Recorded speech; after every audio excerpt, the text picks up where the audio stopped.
So today we're going to talk about doing a 3-inch body lift. This is a 2003 1123.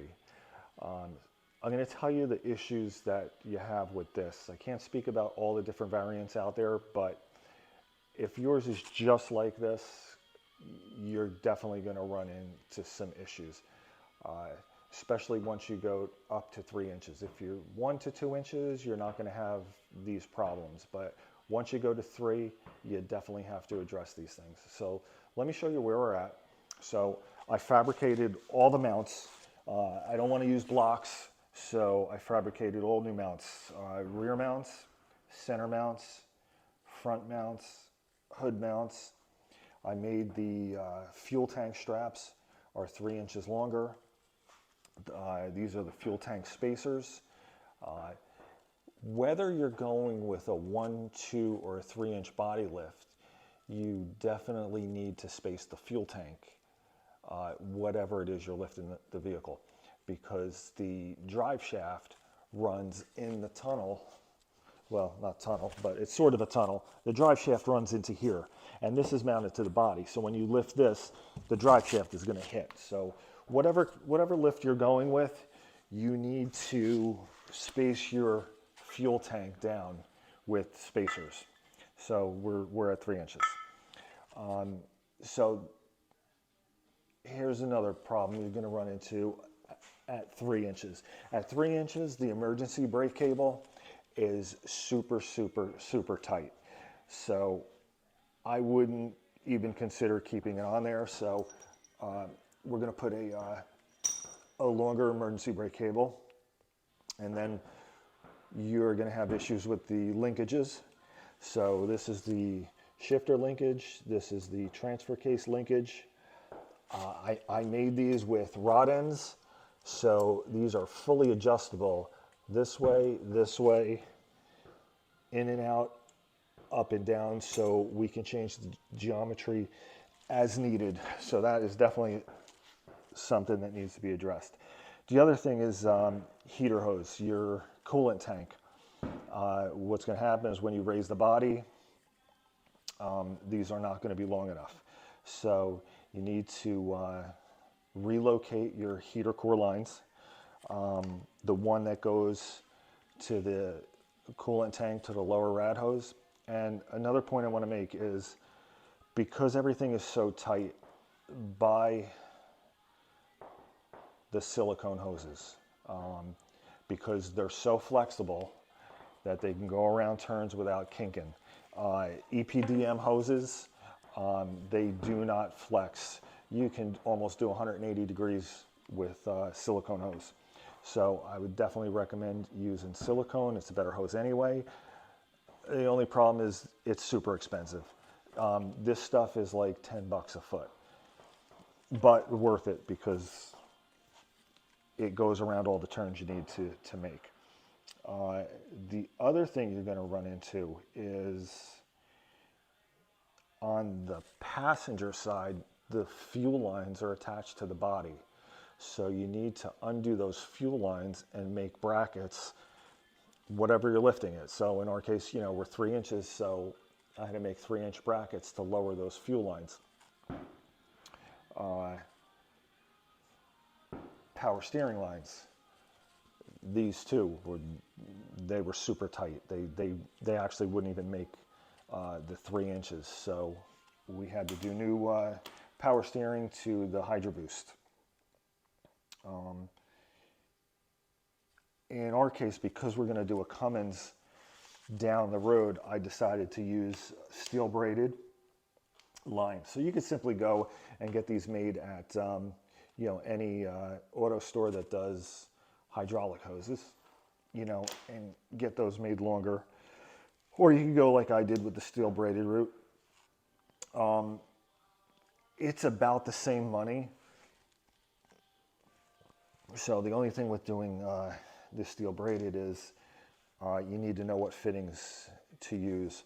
So these fittings, they're metric fittings.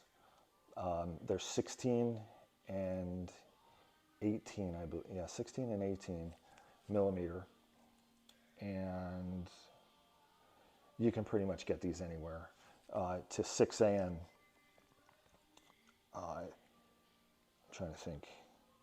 These are common. These are General Motors from 1980 up, so they're not hard to find. And steel braided hose and, the fittings. Also, not hard to find. Here's another big one. When you lift the body, the Hydro Boost is gonna hit the alternator. And so let me show you this real quick. So when you lift the body, your Hydro Boost is going to hit the alternator and it's going to hit the regulator. So if you have an alternator and regulator just like this, hands down, it's going to hit. So the way you get around that is to pull this bracket off, roll the alternator in, re-drill the hole in this bracket, and after that you could simply get a shorter belt and be done. Or you could go this route that I opted to go with, just because it was actually cheaper to do it this way. You get an extra idler pulley. I had to make this. This is a stainless steel adapter spacer to go here. You'll need a 3-inch bolt, and this is going to go over here.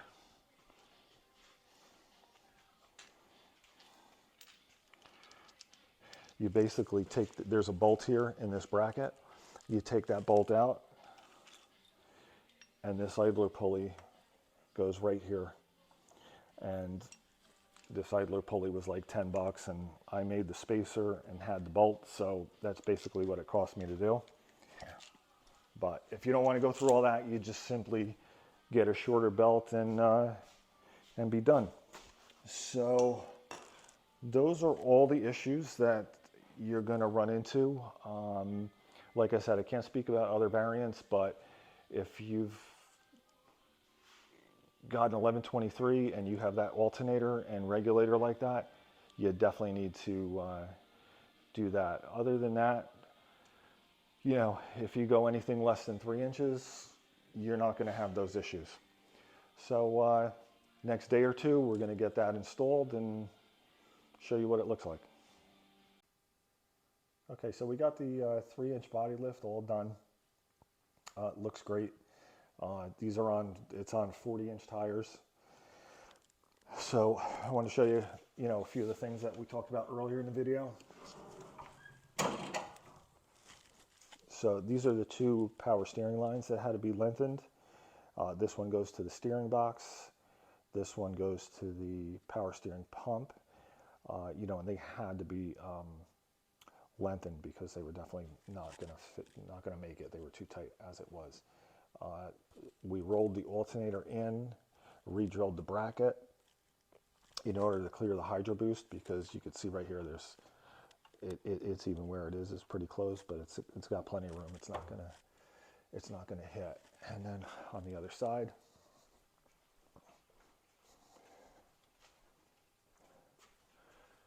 the other side is the coolant hose from the coolant tank is right here. The only thing you definitely need to do is attach it with a clamp here, because it's very close to the AC pump. And then there are the 2 heater core lines that need to be relocated right here, these 2. And the last thing, since we rolled the alternator in and the belt was too long, we added the idler pulley here. Worked out perfect. So we didn't have to go with a new belt, just a pulley. And earlier in the video, I said this thing was like 10 bucks. It was actually 25. So, at that point, by the time you make the spacer, you might want to consider just buying a shorter belt. I just opted to go that route just because it was easy to make the adapter spacer. And then the 2 more things that you'll need to address is the fuel tank filler. Because the body was raised up 3 inches, now this bracket is in the way of the fuel tank filler. So we're definitely going to need to do, like 2 90-degree turns in order to get the filler back in, because the fuel tank has to stay in the original location. So that's the only other issue that you would run into, as well as this one. And this is only if you're going to run 40-inch tires, but you can see how tight the pipe is to the tire. It's not hinting, it's got maybe like 1/8 of an inch, but if I were to take this for a ride, it would definitely hit. So it looks great. No other issues. So now it's ready to, it's at the point where we're going to take it apart, start priming and painting everything. So we'll shoot some videos and show you how it's going along the way. Until next time.